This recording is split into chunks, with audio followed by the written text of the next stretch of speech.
As millions of Americans struggle with the sluggish economy, nowhere has the face of poverty seen a more dramatic shift than the U.S. suburbs.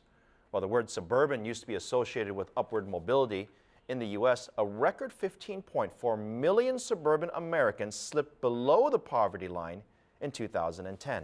A third of America's poor now live in the suburbs, more than in the American cities. Roza Kazan investigates.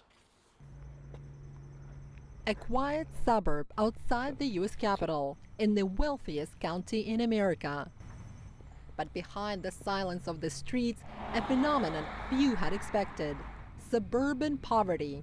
Formerly solid middle-class families now struggling to put food on the table. The severity of the recession, the depth of job loss, the bursting of the housing bubble has really impacted people. Frances doesn't want to be identified. Having lived a comfortable middle-class life in Ashburn, Virginia, she never thought she would have to ask for help or use a food pantry until her husband's medical bills got out of control. They found themselves on the brink of bankruptcy and foreclosure.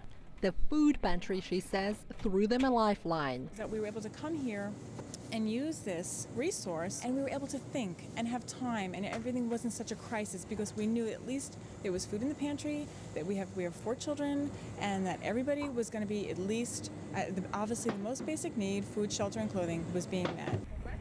Frances is not alone. At least 3.5 million suburbanites have fallen below the U.S. poverty line since 2007. Before the crisis, this food pantry outside of Washington, D.C. used to serve 30 families a day. Now that number has gone up to 70 families, and many of them are coming here for the first time. This for a family of 4 adults. Bonnie in Man says foreclosures are to blame. There has been a larger majority of people who are on the verge of losing their homes. And these are people that have been gainfully employed, well-educated, children probably going off to college. It's a similar story down the road at the Good Shepherd Alliance, a Christian nonprofit that provides emergency housing. Because of the whole psychological idea that a job's right around the corner, they wait, they search, they look, and they spend their whole savings. And so by the time they come to us, they have got nothing to work with. That was Eric Ridge 6 months ago. At 35, because of health injuries, he had to give up his carpentry business. He eventually found a job here at the Alliance's thrift shop and was offered help paying rent. But the emotional toll has been high.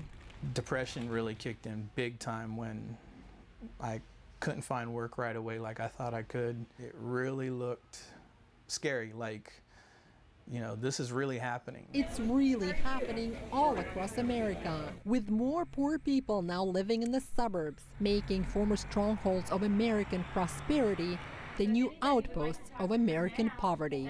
Roza Kazan, CCTV, Leesburg, Virginia.